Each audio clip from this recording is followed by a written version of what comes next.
Recording. See, I got to say it this time. Welcome to the Grumpy Dungeon Masters podcast, where we don't talk about Elder Brain Tarask. I'm one of the hosts, Jay. My co-host is. You can say my name. I could, but it's more fun listening to you stumble on remembering what it is. My name is the podcast boy. The boy who has podcast topics. Ah, yes, for the first time in 3 weeks. Which is good, because I actually don't have a whole lot this week, so. No longer am I Christopher McNotopics. I am the podcast boy, the boy with podcast topics. Been a relatively busy week, at least within role-playing game news. But I'm sure we'll cover a couple of the things. A couple things happened. Some things of note. I actually have one note where I should write down podcast topics and stuff. What? All right. Even comes with links and shit. I'm trying to be organized now. Wow. So, let me tell you a quick story. Christopher McNotopics was a young man with a passion for storytelling, but he always felt a little out of place. He had tried his hand at writing short stories and even a few failed attempts at a novel, but nothing seemed to stick. One day, while scrolling through social media, Christopher stumbled upon a podcast that caught his attention. He was intrigued by the way the host was able to captivate the audience with their words, weaving together narratives and sharing insights in an engaging way. Christopher realized that this could be his chance to finally share the stories he had bottled up inside. Filled with a newfound inspiration, Christopher decided to start his own podcast. He spent weeks planning out the format, brainstorming potential guests and topics, and perfecting his recording setup.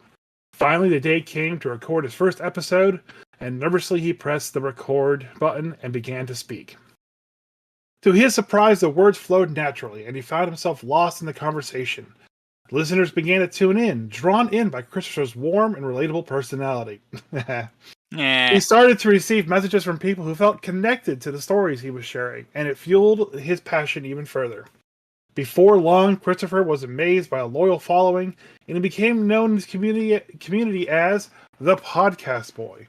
He reveled in the opportunity to give a voice to untold stories and to create a space for meaningful dialogue. Through his podcast, Christopher was able to connect with people from all walks of life, sharing their experiences and perspectives in a way that his both informative and emotionally resonant stories gave him. He had finally found his calling, and he was determined to continue sharing his power of storytelling to the world. That's the worst superhero character ever. Yeah. So first off, congratulations on reading all of that and not flubbing really anything. So, yeah, yay for me. Secondly, which AI wrote that? Claude the Tiefling. Of He's course. just sitting there. Yeah. Of course, yes.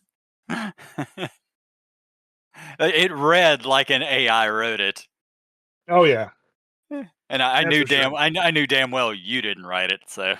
No. Actually, the first thing I have to talk about is something Magic the Gathering related. And I know we're not a Magic the Gathering podcast, but this is too interesting for me not to bring up. It's all sort of tied together.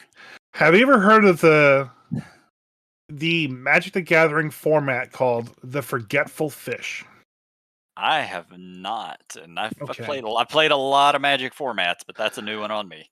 So the Forgetful Fish is a Magic the Gathering deck that's built, and the purpose of it is it features the creature card Dan. Do you know Dan? Yeah, okay. 2 blue, 4/1. Pretty sure he's island bound. You have to have, I don't remember the proper term. Island home. Yeah. Island home, yeah. You have to have islands, and your opponents have to have islands for him to do anything. Well, this is a little different. So it's one deck, all right? And that one deck and its graveyard is all shared by both opponents, okay? So you draw from the same deck, you play the same cards from that deck, and it's all blue. And there's a lot of recursion effects that kind of puts the graveyard back into the deck. And there are 10 Dan cards in the deck. Okay. And so Dan's the only creature, and you basically when you attack with Dan, you lose 1 hit point Okay, and basically you have 5 hit points total. So when Dan hits you 5 times, you die. So I found this, and it just made me think of, like, it's crazy out there that there are some games that have an infinite amount of different formats and things you can do with their mechanics that just let you kind of go crazy with it. And this Dan deck is pretty much the great example of that. How, like, you don't have to play Magic, you don't need $1,000 in cards, just this $80 deck, and you play against each other, and that's it. And honestly, because you just explained the entire format, you could literally build it out of fucking commons if you wanted. Oh yeah. Like Dan is an older out of print card, but he was massively printed during Chronicles, and he's probably been reprinted a couple times since then. So even buying Dan online is probably 15 cents. He's $1.79. Okay, well, he's a little. I've got a stack of that fucker sitting in a junk box. So, but yeah, but it's quite interesting. Like, it's just a lot of, like, you know, tapping the creature, bouncing the creature, and, like, just cycling people's cards and whatnot to get more Dan on your side so you can swing with them and stuff. Yeah, you could even do that multiplayer. Like, a 4-person could easily do that. So I've been kind of exploring a lot of different game systems recently, because I haven't had much time to do anything else. But by the way, real quick, because my one topic I had for tonight, I actually wanted to talk about what games people played during the medieval times. So oddly enough, we're actually almost on the same page.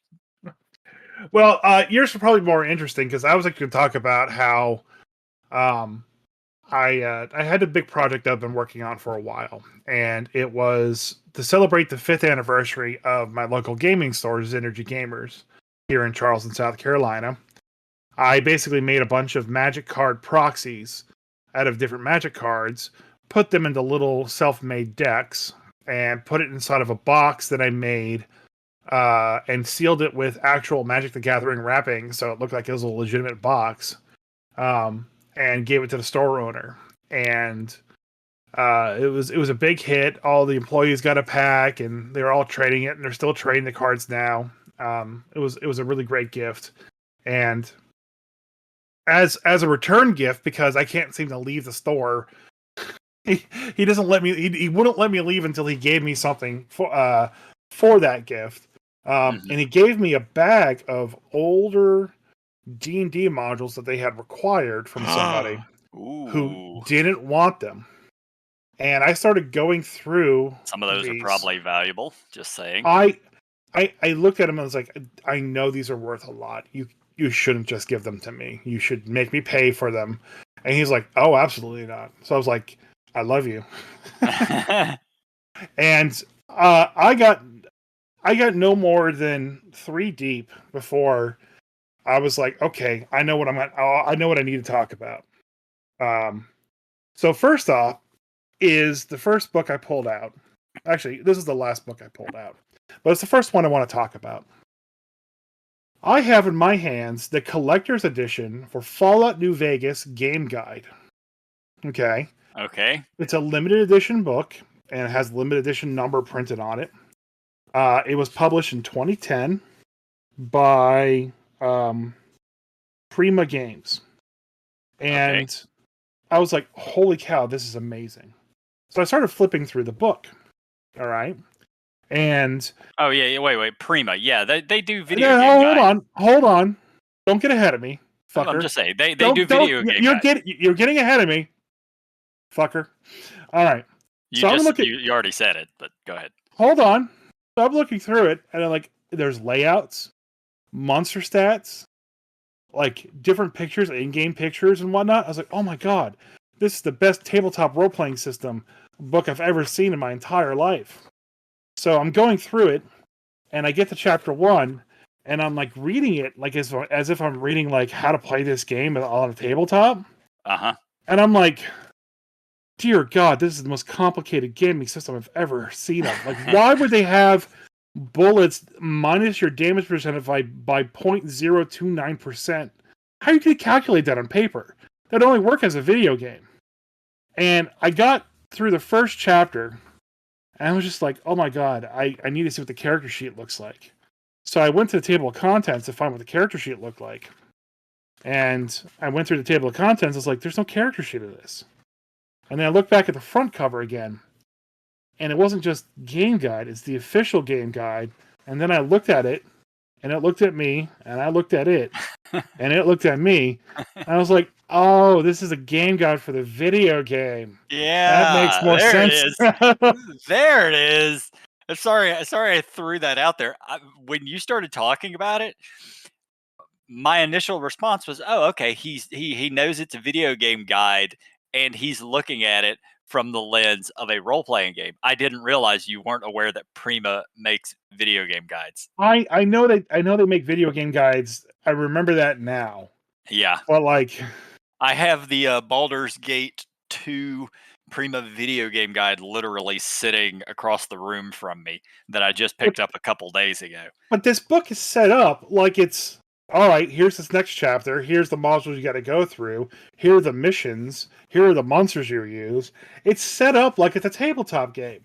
Yeah, And I was just like, it's got the map layouts and all that fun stuff, which is freaking awesome, by the way, yeah. because you could utilize components from that for role playing games I easily. actually I actually had a friend that did that. Like one of my first tabletop experiences was when I was in college, and I think we were playing 3.5 or something. I don't know.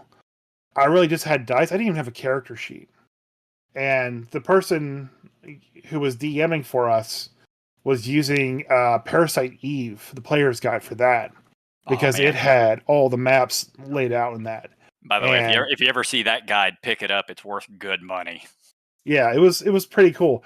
But I was actually quite disappointed because I thought this was a tabletop game. And Yeah, like I've been talking to my wife about getting the Fallout one from Mephidius. Modifius. Yeah. Mephidius.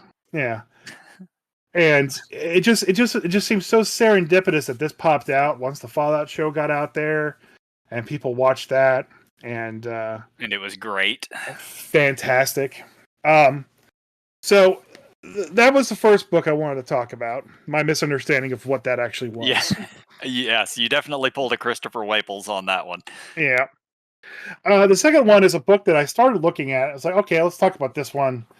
I think it's White Wolf. Yeah, Okay. it is White Wolf. It's a tribe book called Silver Fangs. Yeah, I guess I own that book. you own that book. Okay. Yes. Because holy shit, is this a book I would never read?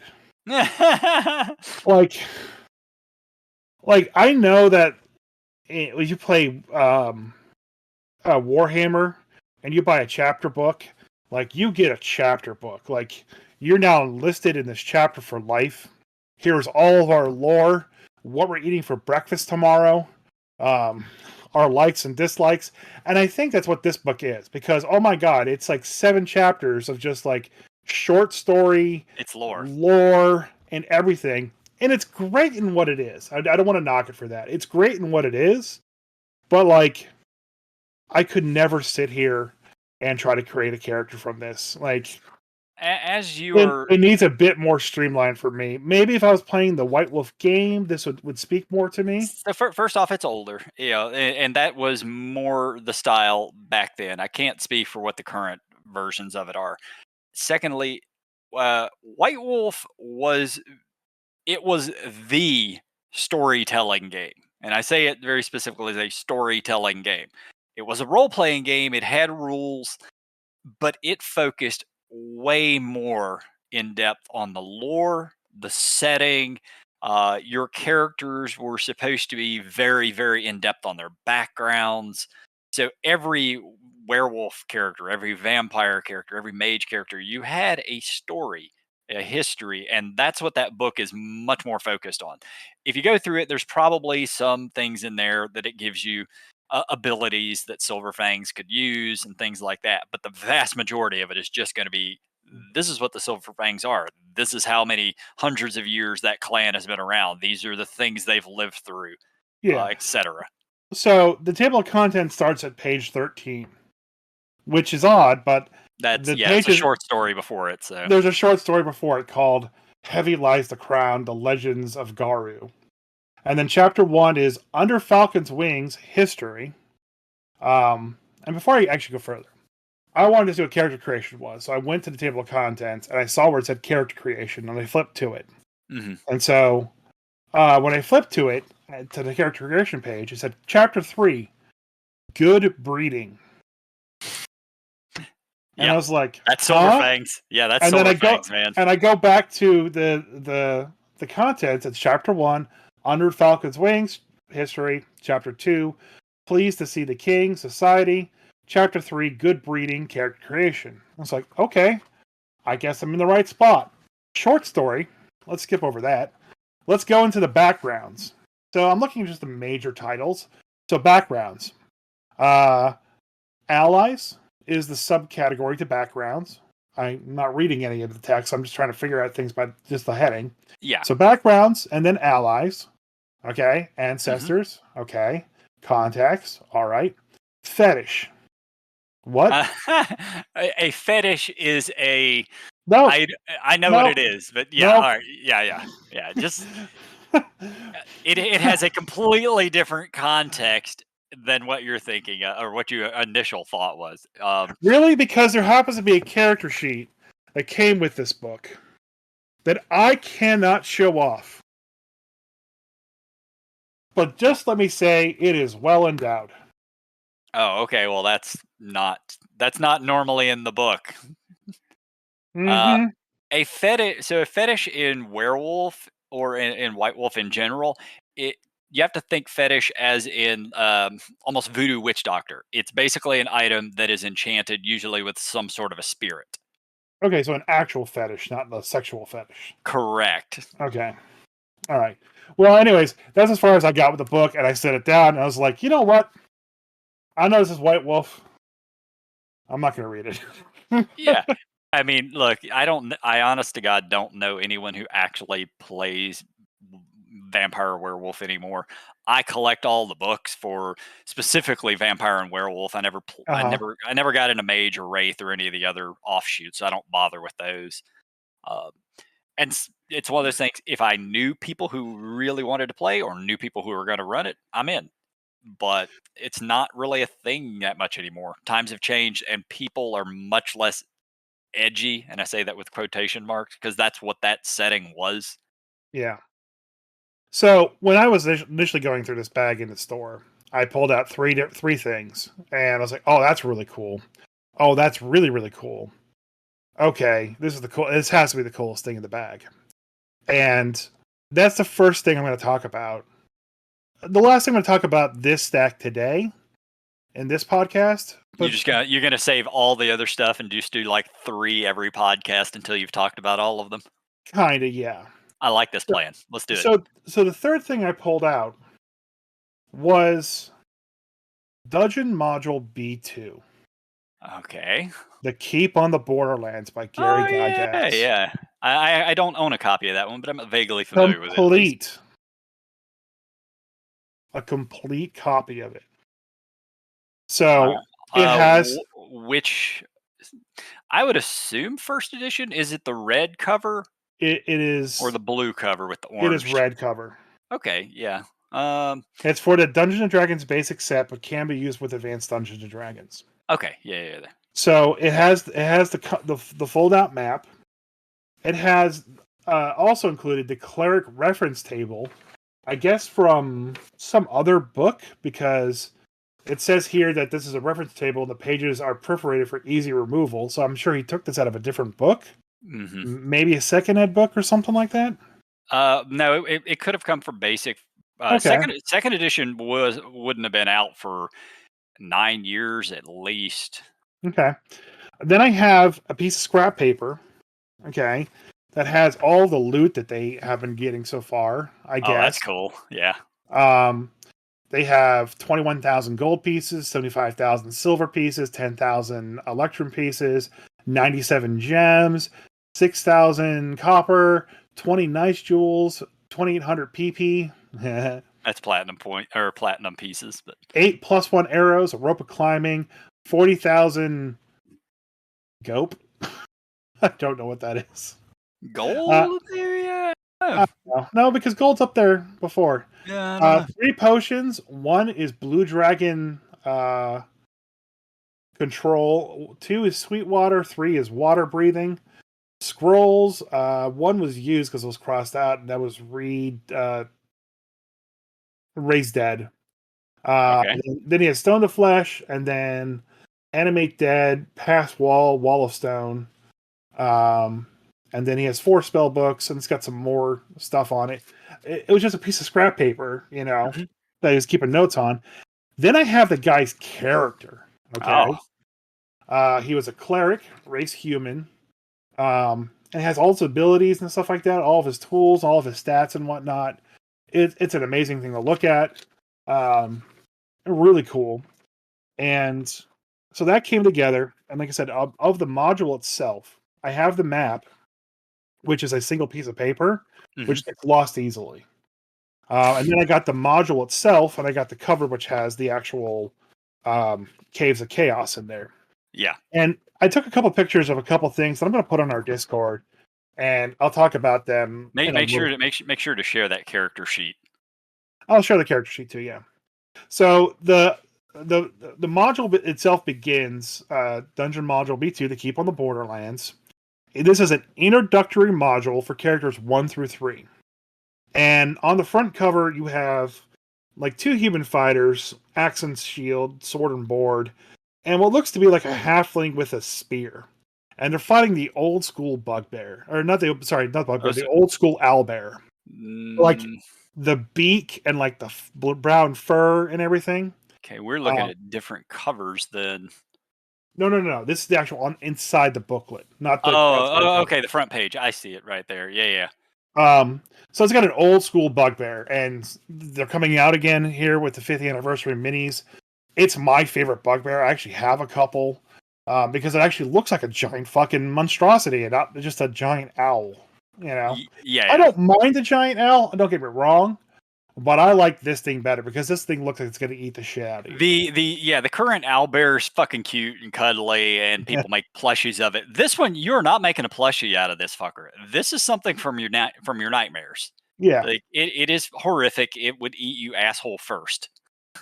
So I spent some time reading this module because this is something that I really wanted to um, get in good with. Okay. Mhm. And so I want to read a couple select things here real quick. This is again written by Gary Gygax. So these are the notes for the Dungeon Master section. Okay. This will be a little long, so I apologize in advance. The basic instruction book for Dungeons and Dragons has given you the information necessary to understand D&D and start play. This module is another tool. It is a scenario which will help you to understand the fine art of being a dungeon master as you introduce your group of players to your own fantasy world. Your interpretation of the many worlds of Dungeons and Dragons, the Keep on the Borderlands, is simply offered as a vehicle for your use, a way to move smoothly and rapidly into your own special D&D campaign. Read the module thoroughly. You will notice that the details are left in your hands. This allows you to personalize the scenario and suit it to what you and your players will find most enjoyable. Now, that's definitely a lost thing in the current Oh world yeah. of module creation. I think on DM's Guild you'll find a couple of those where people just write this as a generic scenario. I'm working on one now. It's just like that. It's just here's a town. Here are the people in the town, and here's the scenario with the town. Everything else is left up to you. Hmm. But the couple things that I have written, like the Owl campaign that I'm writing right now, it's like I had to figure out a way to like stick it into the lore and have it work. It was same with the Christmas module and my Icewind Dale thing, and that was easy. And it's nice to kind of like use that as a little aside as to what's Yeah. happening. But overall, it's just very odd. So just continuing on. This module has been designed to allow 6 to 9 player characters of first level. What? What? Yeah. Is he smoking crack? Well, no, 6 to 9. most of them are going to be dead after the first or second encounter. 6 to 9 players. How are Yeah. you getting 6 to 9 people to sit down? How are you scheduling this? Where's the math on how to figure out where exactly you're getting 6 to 9 fully grown adults with responsibilities and No, no, no, no, children no, no, no, to no, no, no. show up No, and that play Dungeons and Dragons at the same time? no, this is I can't tell you how many games I've sat in with 6 to 9 players. My normal group is 6 players. I do have a hard cap of 6. I don't play more than that anymore. But when I was a teenager and older than that shit, it was nothing for us to have 9 people sitting around a table playing D&D. It was Maybe. also it was also second edition. Second edition is quick. You're not spending 3 minutes per character per turn, or Well, this five is minutes or 10 minutes. this module was released in 1980, so that's still first. Yeah, well, this is basic, but yeah, it's same Yeah. time period as first. All right. 6 to 9 players of first level to play out many adventures, gradually working up to second or third level of experience in the process. And keep note of that. By the end of this whole thing, they want you to be second or third. Most likely second. Mhm. Third's a possibility. The group is assumed to have at least one magic user and one cleric in it. I think that's fine. I mean, people Yeah. always ask the question. Everybody likes a trifecta.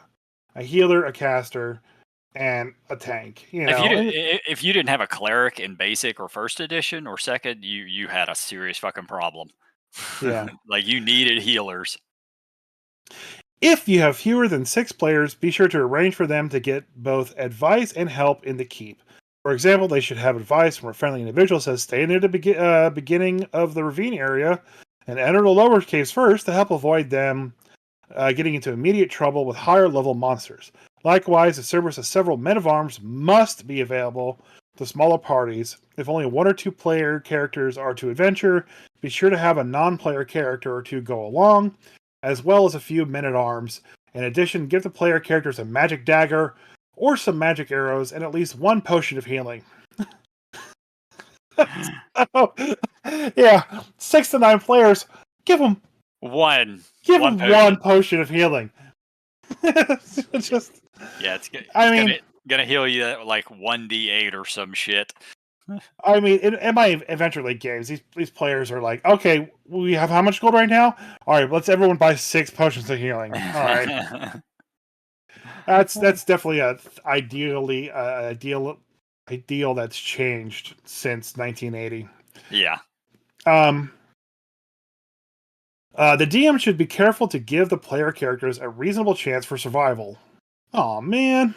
If your players tend to be a bit rash and unthinking, it might be better to allow them to have a few men-at-arms along, even if the party is large, and they actually don't attempt to hire if the party is large, and they actually don't attempt to hire such mercenaries. Period. I don't know. Hopefully they will quickly learn that the monsters here will act together and attack with reasonable intelligence, if applicable.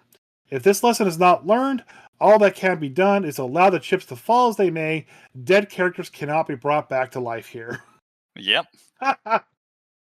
And it goes on and explains a little bit about the keep, and essentially about how the keep is a microcosm of adventure as well, where there's a lot of people that you can interact with. There's on the map of the area on the back of it. It's a map of the keep, and you're supposed to basically spend your first level just bouncing around this city, talking to people, finding stuff, and helping them out within the keep itself to not only establish your character party as being part of the keep, but also kind of like get an idea of what's out there, do some first research onto what's going on, and then eventually move on to the outside world. All right? Yeah. So I generally don't think that works anymore for 5th edition with brand new players. They really want to just get into the combat as quickly as possible. I mean, groups are individual with that. But I do find that when I give my players an opportunity to kind of sit around town and do whatever they want, and I give them maybe it's just I've always given them too big of a berth. Like, here's all of Waterdeep. Do what you want, and they're Yeah, like, they're not I going got to know nothing to if they're do. brand new. They're not going to understand the process of how Yeah. to do things. So this sets up the keep, and it's like 27 different locations in there, all with different kind of guards and scribes and spells and a bunch of shit. It's really nice. Like, I really wish this would be updated for 5th edition. I'm kind of thinking of just doing it myself because, like, I think they would miss a lot of the nuance that was set up in that initial place for them to actually figure out what's going on. Do they not have it on DM's Guild updated? No, this has never been updated. Huh. I figured somebody had already done it I, for WotC. maybe somebody has, but no one's officially done it for WotC. So then the next section of this keep on the Borderlands is once you finally set out from the town, you're supposed to find the Caves of Chaos and destroy the monsters that are inside of it. All right. The map you're given has 4 encounters laid out on the map. Okay. And so when your players get within 6 squares of that encounter, you have a certain percentage chance of that encounter occurring. Okay. Okay. And they're pretty much set in all the cardinal directions. There's like 2 to the south and like 1 immediately north of the keep and another one east of the keep. There really is no west of the keep because the keep's on the west side of the map. Yeah. The Caves of Chaos are in the upper northeast. And So the players, they don't know where the Caves of Chaos are. They just have to wander. Yeah. And there's a place in there where it's called Caves of the Unknown, which I'm pretty sure eventually becomes the Tomb of Horrors. But as of this module here, this is for you to do whatever you want with it. If you don't have anything planned for it, they can't find it. Mm-hmm. But I'm pretty sure that eventually becomes a Tomb of Horrors. Could be. So there are the 4 random encounters that happen, random quote unquote. They're set. As long as you guys get close to them, they can happen. So there's 4 encounters. There's the Mound of the Lizardmen, the Spider's Lair, the Bandit Camp, and the Mad Hermit. Now, the Mad Hermit, honestly, it's all about the photo that goes with the Mad Hermit. I've seen it, yeah. It's this dude with the weirdest smile, with like belly hair that's so long it covers like his private areas. All right. And he's just a deranged looking motherfucker in a tree. It's just so weird. And I'll put it up in our podcast chat so you can take a look at it. But it is just so odd. But anyways, so the Mountain of Lizardmen, I like how they set that up. It's a random encounter. Like 6 lizardmen come out of the hole and they attack. And, if you go into the hole, there's 1 person behind. There's also a bunch of female lizardmen there. And if you're not careful, then they'll all attack as one. So they have different stats for the males and the females and the children that are in there. And you can find just the different stuff that pops in there. The spider's lair is just a bunch of spiders that'll attack you. The interesting part about that is it says that under a pile of leaves nearby is a skeleton of a victim, a hapless elf. Everything he bore has turned to rot and ruin, save a filthy shield, which appears quite worthless. But cleaning and oiling will return it to its +1 magical status. Huh. Ooh. I didn't know you could clean and oil a shield and have it return to be magical. Well, apparently you could in basic Dungeons and Dragons. Yeah, I guess so. Blaze, I'm reading D&D modules. I can't pet you right now. You're a good kitty. I love you. Kitty requires pettings. The bandit camp, just a bunch of bandits. Nothing really crazy there. The Mad Hermit. All right. Let me read this one. It says, for many years, a solitary hermit has haunted this area of the forest, becoming progressively wilder and crazier and more dangerous. His dwelling is a huge hollow trunk. The entrance to the trunk cavity is concealed by a thick bush. Inside is a mound of leaves and a couple pieces of crude furniture. Even his cup and plate are handmade of wood and are of no value.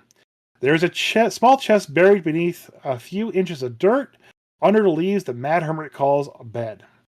In this container are 31 gold pieces, 164 silver pieces, and a potion of invisibility and a +1 dagger. The hermit also has a pet, quote unquote, a puma, which lurks in hiding on a limb of the oak. Ready to spring into action upon any unwary intruder, this creature always gets the first attack. So, I love the fact that they have a chest that is buried yeah, that you will probably never find unless you know to look for it. I a lot of early edition stuff was like that, just random things that you could probably never find. I see it a lot in Dungeon Crawl Classics, yeah. and I love that they are there. uh, because there's a Oh, yeah. chance, it gives the game master the ability to say, with your elven senses, you sense a slight mound of dirt or whatever. Um, you could either just never have them find it, or if you want to give it out, somebody can find it, or you could have a percentage chance. Fifth edition, use perception, whatever. Yeah. Um, and so after that is the Caves of Chaos.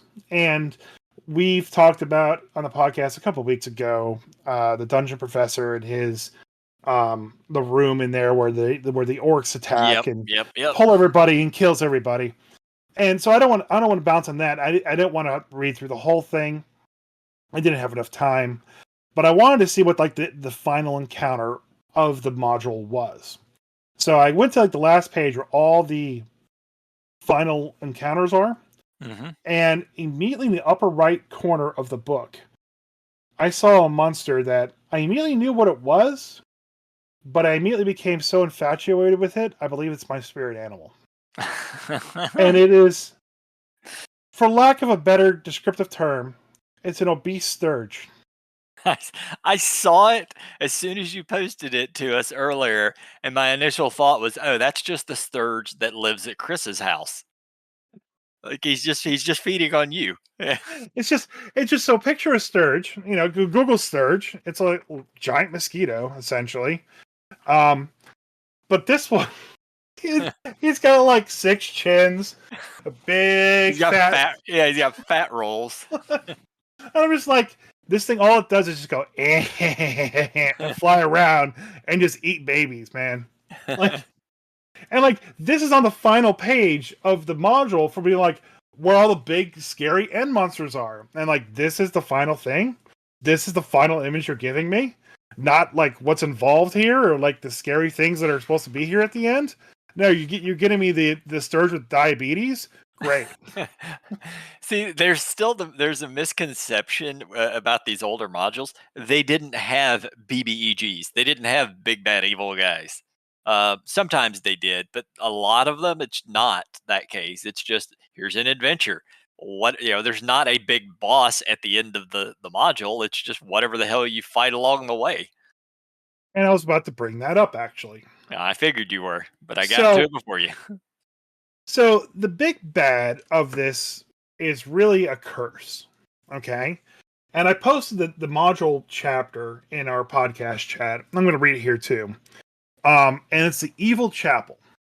All right. Number 55. There's 64 areas here. The other places really aren't. There are monsters in there, but there's no, like you said, no real big bad. Okay. This is the Evil Chapel, and there's a Chamber of the Evil Priest. There's some undead things in there. There's one thing we'll talk about here in a minute, but that's like an extra thing to the whole thing. But the Evil Chapel is kind of like the whole point of the Caves of Chaos. I'll go ahead and read it here. It says this place is of red stone, the floor being a mosaic checkerboard of black and red. The south wall is covered by a huge tapestry which depicts a black landscape, barren trees, and an unidentifiable but horrible black shapes in silhouette, possibly demons of some sort, holding aloft a struggling human. A gray sky is torn by wisps of purple clouds, and a bloody moon with a skull-like face on it leers down upon the scene. 4 black pillars support the dome ceiling some 25 feet overhead. Between these columns, just in front of the tapestry, is a stone altar of red-veined black rock, rough-hewn and stained brown with dried blood. Upon it are 4 ancient bronze vessels, a shallow bowl, a pair of goblets, and an ewer, and a vase-shaped pitcher. They are all also bloodstained, but obviously worth a great deal of money. The value is 1,000 GP for each cup, and 2,000 GP for each of the other items. But these are all these are all relics of chaos, and any character possessing them will not part with them or sell them or allow others to handle them. For each character who picks up one of these objects, the DM should roll a secret saving throw versus magic at a -2. And first edition, -2 is really hard. Yeah, no, that's a pretty big disadvantage there. That's like a 20. If you have an 18 in a stat, I think you have +3. Maybe you get a +4, but you don't start getting pluses until you have at least a 15 in something. Yeah. So a -2 that's the equivalent of having like a fucking 6 intelligence or 6 wisdom or some shit like that. Yeah. Anyone who saves successfully will get a feeling of great evil about the object, and he or she may voluntarily put it down. If the save fails, the character will rapidly fall under the influence of a demonic spell, and within 6 days become a servant of chaos and evil, returning to this chapel to replace the relics, and then staying as a guard forever after. If someone attempts to destroy these relics, the Great Bell, C58, will sound, and the shrine's residents will come running in 3 rounds. And then a couple more things about how to detect the evil and how to dispel them and stuff like that. Yep. So essentially, the big bad is just these objects. Yeah. You touch them, you're now part of the objects. Yeah, forever and ever. There are a lot of nasty things like that in the earlier editions. I don't remember in any of the 5th edition module stuff. Oh no, nothing like that. Definitely not that potent. Nothing that potent, and nothing set up like that, where like an evil object is what's controlling everybody. They barely even have cursed items in 5e. I know there is one cursed item in Icewind Dale, and it's not really that debilitating, but it does exist. Players can get it and will get it. But it doesn't really affect things too terribly much. No. The last encounter in this book is called Cell. I won't read this one through, but essentially there's a Medusa in there. Oh shit! At level 1 or 2, that's a problem. Or 3, yeah. It doesn't matter. They decided to throw a Medusa at you at the final encounter after you defeat the items and all the bad guys. After you kill obese Stirge. After you kill the obese Stirge, yeah. The Medusa just puts a couple people to stone and then says, "I'll give you a potion of flesh to stone if you free me and let me get out of here." And if I remember correctly, there's no save against that. You just look at it. There's a save. There's always a save. There is a save, but it's you get one. You don't, like 5e, you get 2 saves to prevent it, and even then, it doesn't really do much. In that edition, no, you get 1 save, and then you're stoned. Yeah, and then basically, if you do free her to get the potion to save your friends, she just turns you to stone. So that's the final encounter. So even if you do everything right, you have an impossible encounter at the very end. Yeah, some of your players are dying. Very difficult encounter for sure. Yeah. So, like I said, I didn't get a chance to read through this entire thing, but like just the difference in how this module is presented with the town and the exploration of the town being the first big part. And I could get 2 or 3 weeks out of just that. Then exploring the areas around. And there's some, combat encounters then, there really isn't any combat encounters in the town. But like, it's just such a different feeling to the game. And like, you compare it to Waterdeep Dragon Heist, where like you meet Volo almost immediately. There's a fight that you can kind of socially get kind of like wheeze your way through, or you could just, help fight and, Yep. like violence is the first option and best option in D&D. And It's expected. It is part of the game. right. But like in this book and just reading some of the modules, like I read through some of the encounters, like even the encounters with the orcs, you can bribe the chieftain to get through. Sure. And that stuff is written in there, just a sentence. There's no more details put into that. And I know plenty of what that means. But that stuff isn't included anymore. Like I know they tried with Wild Beyond the Witchlight, but it just made everything more confusing. Well, Like it wasn't with 5e they don't expect players to be creative. They don't plan for that. Keep on the Borderlands. You're talking about it. Probably it has one sentence of you can potentially bribe the orc chief to get by, and that's probably the extent of it. And they don't give the DM any more details on how much or anything because they expect the DM to be able to figure that out. In 5e, if they don't have, you can pay 500 gold to the orc chief. A lot of newer DMs aren't going to know that they can just make this shit up.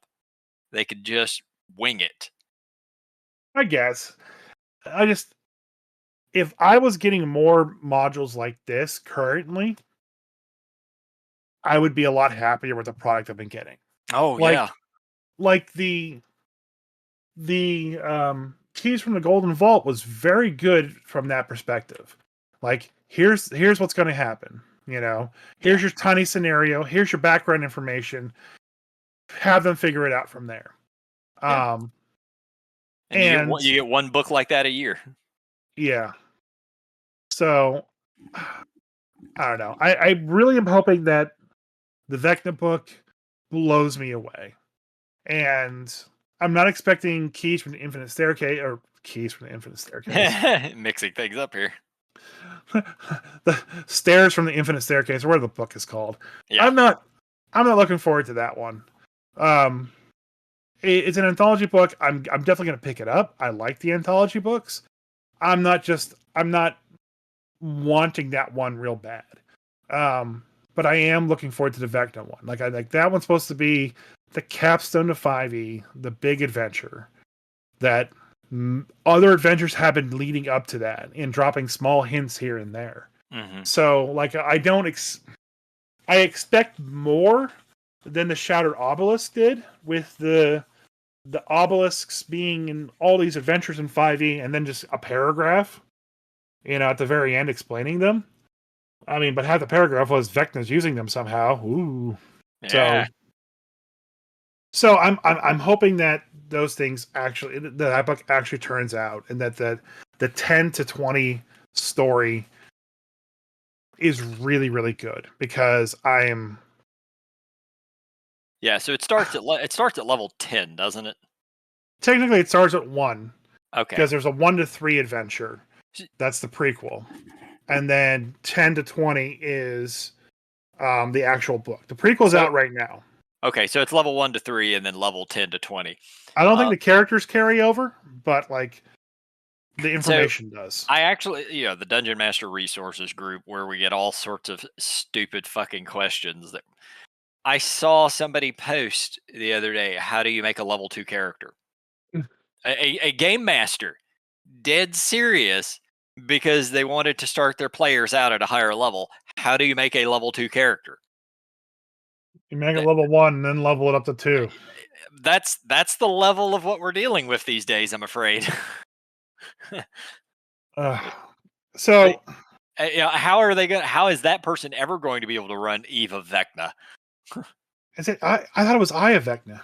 I don't know, the eyesore of Vecna. How do you make a level 10 character? I don't know. Make level 1s and level them up to level 10. It's literally walked through in the goddamn book. Did you watch the Vecna Eve of Ruin trailer, by the way? I think I did a long time ago. Okay. Well, I'm going to link it in our podcast chat if you want, so you can watch it again. Guess who is the voice actor for Vecna? I don't know. Is it that guy that played J. Jonah Jameson in Spider-Man? No. Okay. Well, he's like voice acting and all sorts of shit that I never know it's him.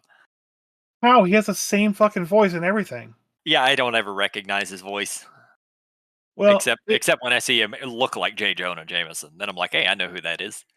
so Vecna, the voice actor for Vecna is Neil Newborn.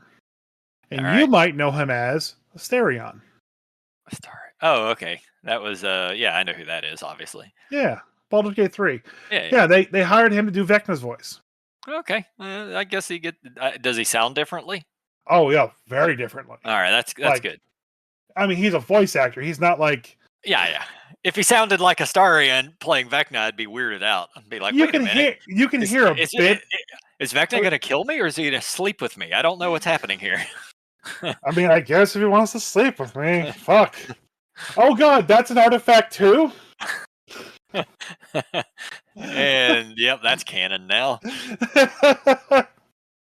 So speaking of canon events, a big canon event happened late last week. Cynthia Williams, president of Wizards of the Coast and Hasbro Gaming, has resigned after 2 years. Yay! Her successor has not been announced, and people have reached out for comment, and no one knows why. So the thing with Cynthia Williams retiring, everyone has their theories. There's no solid reason as to why she retired. It was a very generic, very political statement saying she's looking forward to her future ventures, and she's making a ton of money as she's leaving. And too bad, so sad. We're doing great. We'll find a replacement sooner or later. So if she had given her 2 weeks, I would assume that they would have found a replacement for her already.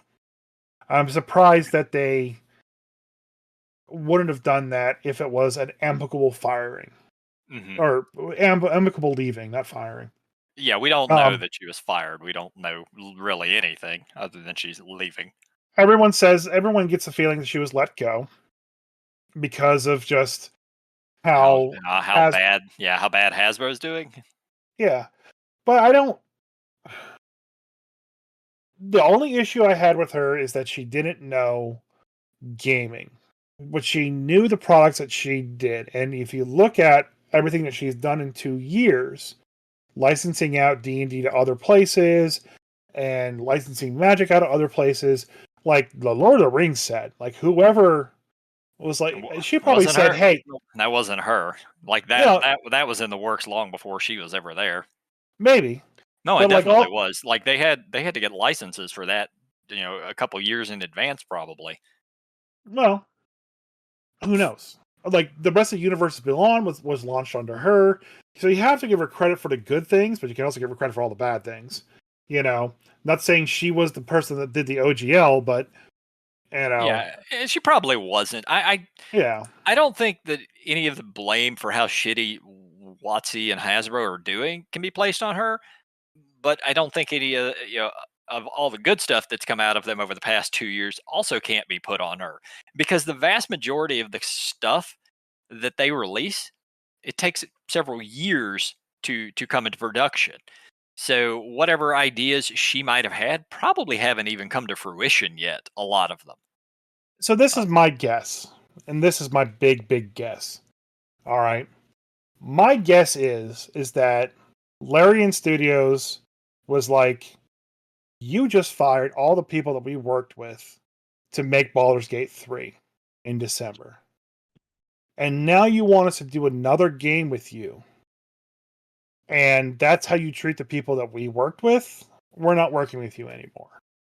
And of course, Larian spun it as, oh, we can't work on our properties, and we're done with D&D. We made it and had it, and everything was good. I'm guessing because of that fallout that happened in December, and all those people let go, and then Larian going, we're not working with you anymore, because it seemed very front that Larian was the ones telling Hasbro that we're not working with you anymore. Yeah, they don't have to. They don't have to.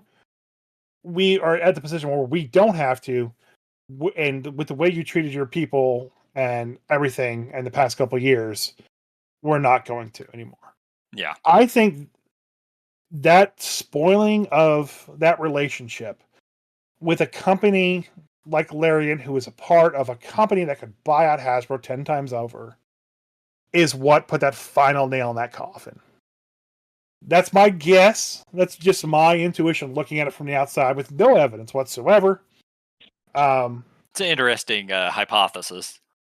Because like there's all these other like little things like the Pinkertons and Yeah. the OGL and just Universe Beyond and Whether she is responsible for any of them directly, it's still it falls still under her. yeah, right. And that's my point. It's just all that stuff kind of went chaos. There have been a lot of good things that happened, but they've been spending a lot of money. And right now, they're not making that money back that they've been spending. And maybe they will in the next couple of years, but they've definitely not going to reach that. We're a $5 billion company in the next 5 years when they're down under like $500,000 right now. So their stocks have tanked over the past 2 years horrifically, and her being the one in charge for those couple of years, everything's going to fall on her shoulders.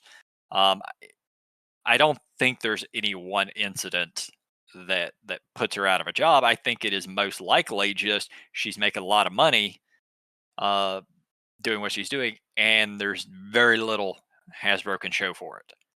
I mean, you think if you go back to just like mid 2019 and even early 2020 before COVID. I mean, when COVID hit, everything tanked. But Hasbro stock was between $100 $120. Hasbro stock went through the goddamn roof during COVID because everybody stayed at home and played Dungeons and Dragons. The opposite, actually. Pre-COVID, 2019 and early 2020, they were between $100 and $120 a stock price. All right. COVID hit, all stocks dropped. All stocks did initially, right. Yes. They dropped down to $40 a share. In the peak of COVID, they got back up to 75. Yeah, okay? which is pretty good. Yeah, they got better than a lot of other stocks. They got just into 100 between 20 and 22. And then in 2022, when Cynthia got on board, they went from about 100 to currently $55. Right. Yeah. So that's what I was saying. But I don't know if that big drop is just her. No, or if it's not. It's the market. It's like everything has come down. Just looking at the collector's market in general, because from 2020 to 2022, people stayed home. People started spending a lot of freaking money because they weren't going out. Like the collector's market went through the goddamn roof for that 2 years. Yeah. And now it's bottomed out again. And I would imagine the same thing had to do with D&D. They did very well for a couple of years because of that, and now people are back to their normal routines. So they're just not making the money that they were making, and they probably never will again. Yeah. And the thing is too is like the stock price doesn't dictate whether D&D is a good game or Magic's a good game. No. But I will say this though. I was talking to the store owner of my local gaming store this weekend because I had that project I gave him and everything. And he, in the staff meeting, told him that, and I confirmed with him later on this, is that the new set for Magic the Gathering, Thunder Junction, made the same amount of money that the Lord of the Rings release did for their store. They didn't sell as much product, but the cost, value, and profit was the same. And Lord of the Rings is the best selling. And they've changed how draft boosters work. The cost has gone up, and the products have been reduced. Yeah. So my local game store can't sell the shit. Like nobody wants that set. Nobody like Magic, at least locally, and I know this is very specific, but locally is fucking dying. Well, move out of Alabama. So in Charleston, it's doing great. And they're talking about how they want to expand the role playing sections in the store as well too. And kind of getting back to the first topic I want to talk about, just like there's just so many different. They turn to me and go, "What role playing system should we get?" I'm just like, all of them. like, buy 2 of everything, throw it on the shelf, and see what people buy, and then keep buying those books. You know, Dungeon Crawl Classics, we got those. Old School Essentials, Pathfinder. We got There, Pathfinder. that's really all you really need. Phidias, get some more Phidias products in there. Like you bought the Dune book from them. I did, yeah. It's a weird system that I still haven't run because I have a hard time wrapping my head around it. But yeah. Like all the Power Rangers, Transformer, GI Joe system that I've been kind of interested in doing. Like those will I don't probably think sell where you're at. Yeah, I don't think they'd sell quickly, but putting them up on the shelf just to kind of take up space isn't a bad thing. And letting that be available for people to purchase. And yeah. It's weird. It's weird because we are sort of in almost a golden age of role playing games. There are so many of them that exist that are out there that are doing incredibly, incredibly well. At the same time, you're only ever seeing them online. Yeah, Like you can't find these things in stores. no, it is really weird, and like that's like the hard rub between the two. It's like at the end of the day, I can go to Amazon and I can grab the books and be done with it, and I could probably get it for a little bit cheaper than going to my LGS. But at the same time, there are products that aren't going on Amazon, like the collector's editions and stuff like that. And with the fact that I think there's going to be starting with the Stairs book and in Eve of Ruin, there is a version that's supposed to be LGS only for LGSs, and I'll probably buy the book. I already have. I think pre-ordered the book. So I'm gonna get the pre-order book and stuff from D and Beyond first because that's the better deal. Yeah. Spend $10 more and get the D&D Beyond version and the book shipped to me, and then I buy the collectors at the store. Like that works for me. I feel like I'm still supporting my store and I'm getting both books. Right. So if they start coming out with special edition books, I'm okay with that. Yeah, it's not, but it's not a needed product, and I'm still cutting out the store because I can't get the D&D Beyond from it. But like, I guess as long as the cards, like, as long as Magic the Gathering is fueling the store, and because of that, I can get on my D&D product. I'm happy. But at the end of the day, it's like, what stops them from just being like a Hasbro bitch store? Yeah. Yeah. I mean, if you don't want to be like that, you have to start expanding out into other games. Start carrying, BattleTech and Pathfinder and all these other different types of games that aren't specific to just Hasbro and Wizards of the Coast. Yeah. And like I said, some do. Like Pokemon's very big in this area. Dragon Ball is very big in this area. Lorcana's huge in this area now. And so like I'm glad that. Actually, I saw some people playing that the other day at my local game store. Oddly enough. See, I told you people played it. Yeah, there were 3 of them. I just can't take it seriously, man. I can't. Like, if I sit down to play a game of Magic and I shuffle Fuzzy Wump, the Squirrel Commander, and I attack you with 8 Fuzzle Wump Squirrels, all for 1/1, and they squeak while I do it, like, I'm cool with that. But when I have to play Scrooge McDuck and attack with Tinkerbell, like, all of a sudden it just feels off and wrong. Yeah. Like, the only deck set from Lorcana that I felt good playing was the Bodyguard aggro set because it used Mickey, Donald, and Goofy as the Musketeers.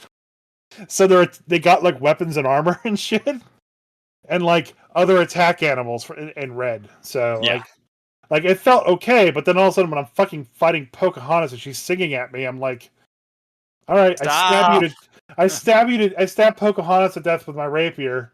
All right, well, Ariel sings the resurrection spell. Can we not? Yeah, I can't. I'm not going to touch that game. I don't have small children or any reason whatsoever to ever play Lorcana. My LGS in their staff meeting too was talking about how they want to organize the Pokemon cards. because Pokemon is handled very differently. The organization's handled differently. They change it every freaking set. Like, Magic's always been the same thing. It starts with white, ends with green, goes to artifacts. It's alphabetical. Okay? But in in Pokemon, like, the core set will be released by Pokédex entry. So, like, it's Bulbasaur, then Charmander, and then Squirtle, you know? Okay. So there's no the numbering doesn't matter. It's not alphabetical. It's not even by type, you know. It's just random numbers. It's just and then haphazard. it's just haphazard. And then the next set won't be by Pokemon. It will actually be by Pokemon type. So it starts with a grass and then goes to the fire and then goes to psychic or something like that. And then the next set will be, okay, this is just alphabetical. So they're like, we got to figure out a way to handle organizing our Pokemon cards. And I just tripped up just to be funny. I was like, why don't you just do a folder per Pokemon? You only need 151. And then one of the store employees, not knowing that I was joking about that, turns to me, pushes up his glasses on his nose, and goes, actually, there's 954 some shit Pokemon. And well, like, actually. It's like, no, you don't. You don't do this. Oh my god. There's only 151. I know what you're talking about. So all you need is 151 binders, and then just sort them out. It'll be fine. Yeah, that'll be perfect. All the Charizards in that one Charizard binder, all the Squirtles in the Squirtle binder, all the Pikachus in the Pikachu.